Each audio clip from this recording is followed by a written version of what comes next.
Kaydee leaned toward Shadow. Shadow pulled away. Then it happened again. And instead of ending the encounter, Kaydee moved back into his space and tried once more. For anyone watching the Big Bear nest on August 23rd, it was the kind of sequence that could be turned into an instant story. Kaydee wants affection. Shadow says no. Case closed. Except the camera showed something more complicated than that. Because the same two eagles who seemed awkward at close range were also standing in the same nest, moving sticks around the same structure, returning to the same territory, and repeatedly spending time near each other. And just 2 days before those images were published, a raptor biologist who helped band Kaydee had said the broader pattern looked consistent with a pair bond beginning to form.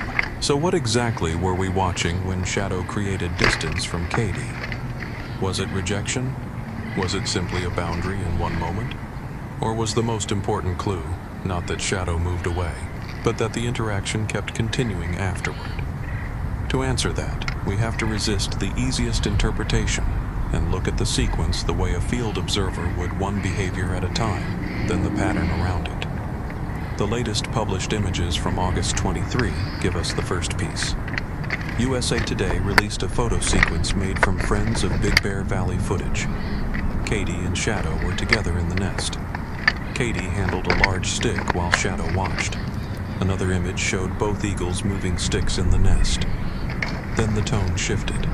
Kaydee appeared to nibble near Shadow's beak. Shadow reacted. The two faced each other in a tense-looking stare. Another frame described Shadow as appearing to establish a boundary. Later in the sequence, Kaydee was shown getting close again and nibbling at Shadow's beak. That matters because it prevents us from reducing the encounter to one frozen picture.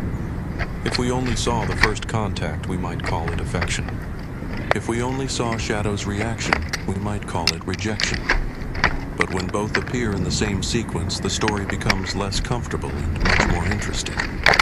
Kaydee was willing to close the distance. Shadow was willing to remain in the same nest, but he did not appear equally receptive to every kind of contact. Those are two different facts. And that distinction is important because bald eagle relationships are not built from a single gesture that humans can translate into a simple yes or no. Just days earlier, raptor biologist Pete Bloom told the Los Angeles Times that Kaydee's stick moving and nibbling were among the behaviors that can assist in the formation of pair bonds. Bloom is not a distant commentator in this story. His work was connected to the team that banded the young eagle in Southern California. He has spent more than 4 decades studying and banding raptors.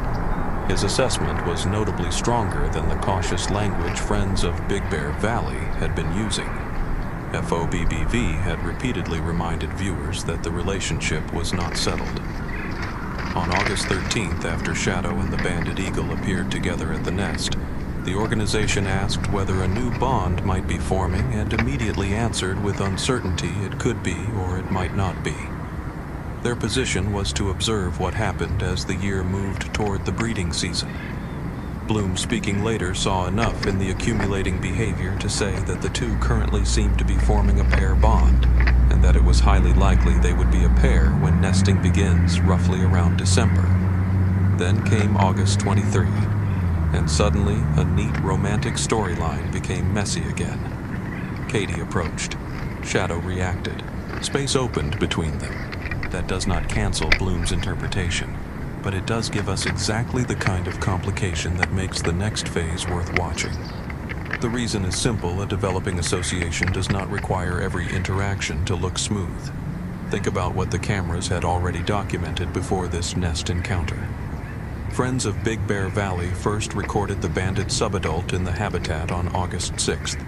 The bird was later identified as Kaydee-1, the eagle now called Kaydee.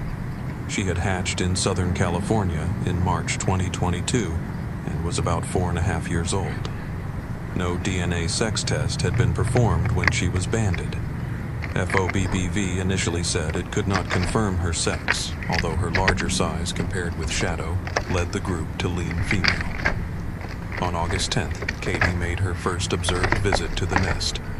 On August 13th, Shadow returned to the nest after his previous visit on July 23rd, and Kaydee was not far behind. The next day, the direction of movement became more interesting. Kaydee was already on the Twin Pines when Shadow flew over and joined her. The two spent several hours in the same tree. That detail is easy to forget because so much attention is focused on Kaydee following Shadow. But on August 14th, Shadow was the eagle who approached the tree where Kaydee was already perched. Then came the morning vocalizations. On August 18th, friends of Big Bear Valley described Shadow and Kaydee calling before sunrise as the sky brightened over the valley. The organization did not label those sounds courtship. It explicitly left open whether the association was friendship or something deeper. On August 19th, another pattern appeared. Shadow flew to the Twin Pines. Kaydee joined him in less than a minute. They remained there on different branches for about 3 hours. When Shadow finally left, Kaydee followed 2 seconds later. That evening, they were again found in a favored roost tree. Kaydee briefly left for the nest, and then returned to the roost area where both eagles vocalized at the end of the day. By that point, friends of Big Bear Valley had taken an unusual step. The organization generally does not name visiting eagles unless they have been around long term. But Kaydee 1 was given the name Kaydee anyway, whether or not she ultimately stayed in the area. That naming decision did not declare her Shadow's mate. It did, however, acknowledge that this was no longer feeling like a single accidental flyby. Then, August 23 added another repeated movement. Shadow and Kaydee began the morning at the roost and vocalized as the day started. Kaydee went to the nest while Shadow appeared to remain at the roost tree. Later, Shadow was seen at the lookout snag while Kaydee was nearby around the cactus snag. Shadow took off. Kaydee followed 2 seconds later. Again. Now pause there because this is where our brains want to jump ahead. Too fast departures do not create a scientific 2-second rule. They do not prove mating intent. They do not prove love. And they do not tell us why Kaydee followed. Pete Bloom offered another explanation that has to stay on the table. Young raptors reaching this age can prospect for territory. They visit cliffs trees and established eagle areas looking for opportunities. Bloom said that for many birds of prey, territory can come before mate choice. A productive territory can provide the food nest sites and structure needed to raise young. That means Kaydee could be attracted to Big Bear for reasons that begin with habitat. CBS Los Angeles also reported field biologist Jenna Carpenter's explanation that young adult eagles can spend time in Big Bear because it offers good habitat and food, especially outside the breeding season. So following Shadow may not mean what a romance story wants it to mean. He is the resident male in a territory she is exploring. If Kaydee is learning the landscape following his movements could provide information. But here is where the August 23 nest interaction becomes valuable. Kaydee was not merely watching Shadow from a distant tree. The published images show her actively moving a large stick in the nest. They show Shadow there with her. They show both birds engaged around the nest structure. And they show direct beak-to-beak and feather contact behavior that was close enough to produce an obvious response from Shadow. That brings us back to the moment where he pulled away.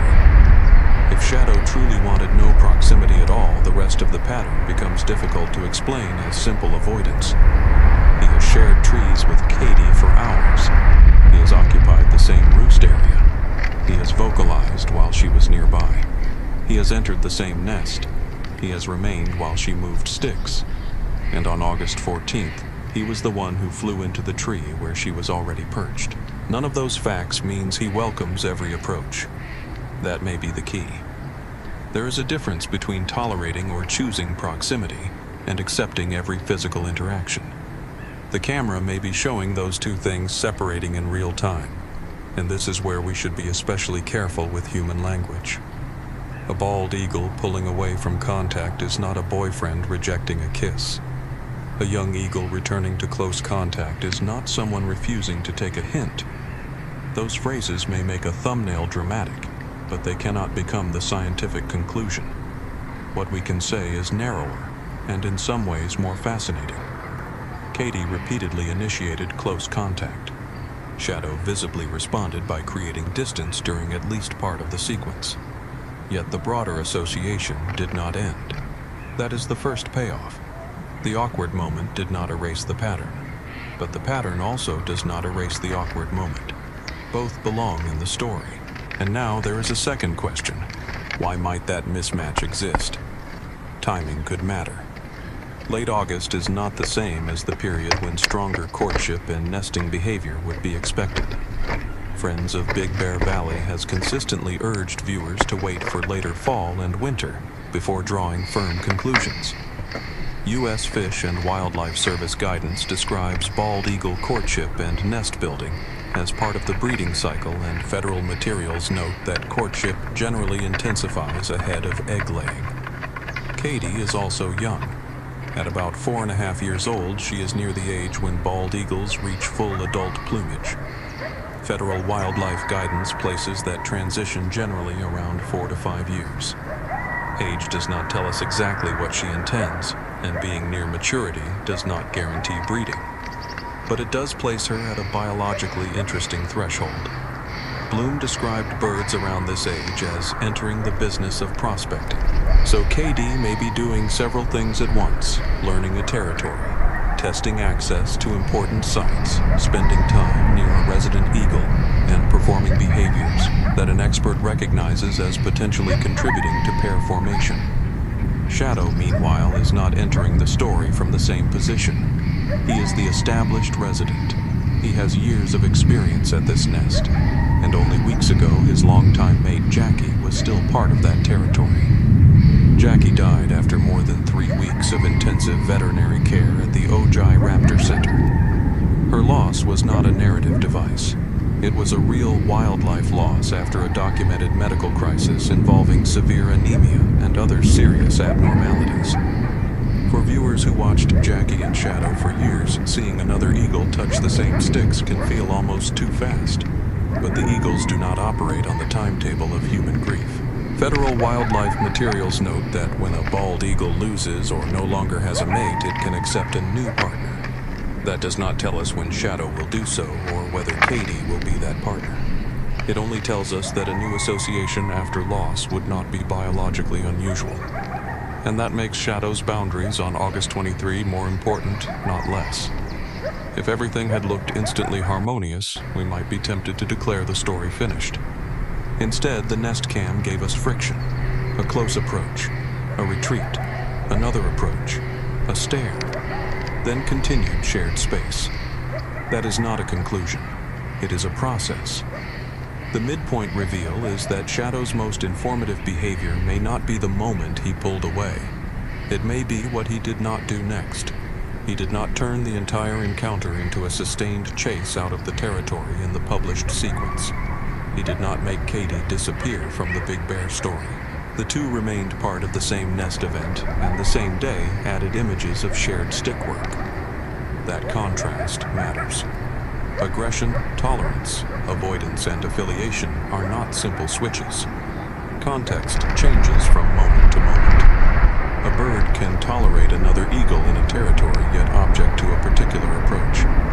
It can share space without being a confirmed mate. It can engage in nest-related behavior without a breeding attempt being underway. This is why single moments are dangerous when they are detached from sequence. A frame of Kaydee touching Shadow looks romantic. A frame of Shadow reacting looks hostile. The sequence says neither interpretation is enough by itself. Now consider the strongest evidence on the other side. Bloom's assessment came before the latest awkward interaction, but it was not based on one picture. He pointed to the broader behavior, including Kaydee moving sticks and nibbling Shadow. He also described the two as currently seeming to form a pair bond. That is expert interpretation, not laboratory confirmation. Friends of Big Bear Valley remains more cautious, emphasizing observation and the coming breeding season. Those positions are not necessarily contradictory. One expert can say the current pattern is highly suggestive, while the organization running the cameras can still refuse to label the outcome before it happens. Science often lives in that space between a strong working interpretation and final certainty. And August 23 gave us another reason to stay there. There is also a useful historical reminder in the way bald eagles use space. Federal monitoring guidance does not treat one posture or one brief encounter as enough to define a breeding relationship. Biologists look for repeated occupancy, nest repair, courtship behavior, eggs incubation, and other patterns that accumulate over time. That standard is a good antidote to the speed of live stream culture. A camera can turn 5 seconds into a viral clip before the birds have even left the branch. Biology moves more slowly. The meaning of a moment often appears only after later behavior either repeats it or contradicts it. That is why August 23 should stay open in our minds. It may eventually look like an early sign of mismatch, or it may look in hindsight like one awkward afternoon inside a relationship that continued to develop. We do not have to decide before the eagles provide the next piece. So what would actually move the evidence forward? Not another dramatic thumbnail. Not another isolated nibble, not another 2-second departure by itself. Watch for reciprocity. Does Shadow begin approaching Kaydee more often when she is already perched somewhere? Does he remain beside her during longer bouts of nest work? Do both birds increasingly participate in repairing or adding material to the nest as the season advances? Do their movements become coordinated across repeated days, rather than just occasional moments? Does close contact become more mutually tolerated? And when the calendar moves toward the period, bloom identified around December, do behaviors that were tentative in August become sustained? Those are stronger tests because they ask whether the relationship changes over time. The most revealing clue may be initiative. So far, Kaydee has often been the easy eagle to notice because she keeps showing up behind Shadow near Shadow or in places Shadow uses. But we already have one important example in the opposite direction on August 14th. Shadow joined Kaydee on the Twin Pines. If moments like that begin to repeat, the story changes. Not because one approach proves a pair bond, but because the association becomes less one-sided. And this is why the August 23 pull-away sequence should not be treated as bad news or good news. It is evidence of negotiation. Not negotiation in the human sense of two animals discussing a relationship, but in the observable sense that distance, access, and tolerance are still being worked out. Kaydee can move closer. Shadow can move away. And minutes or hours later, they can still occupy the same important space. That may be exactly what an unfinished relationship looks like. There is one more reason the next weeks matter. The nest itself is changing function. During summer visits can be sporadic. Friends of Big Bear Valley described Shadow as being on his summer vacation after Sandy and Luna had moved on from the camera view. But as the season turns, nest attendance and repair can become more informative. Federal bald eagle monitoring guidance treats fresh nest repair, adult presence, and reproductive behavior as meaningful indicators when evaluating breeding territory occupancy during the breeding season. We are not there yet. That phrase matters during the breeding season. Moving sticks in August should not be treated as equivalent to a confirmed nesting attempt.